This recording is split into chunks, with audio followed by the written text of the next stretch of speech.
So an awesome update. So I tried to do a print of just the switch body with a 5 millimeter brim. That was way too big. The brim on the far corner started to curl up, and with each subsequent pass around the corner, as it got smaller and smaller, it would curl up a little bit more until the hot end up here, the fan, started to hit it, and every time it hit it, it would curl up even a little bit more. So that was obviously way too much. So I switched it out to just a 2 millimeter brim, which is hard to see here. Let me get my little print removal tool. So now you can see it. It's just a little 2 millimeter brim, and I'm being too rough with this. If I was more gentle, I wouldn't be removing so much of the paper. There we go.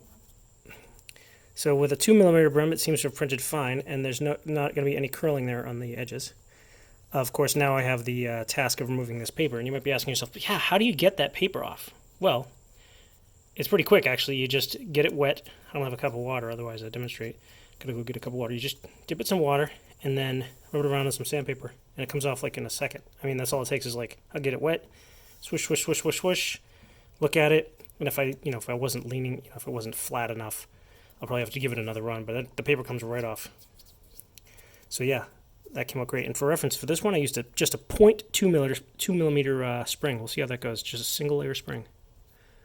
And I'll test it out in a moment.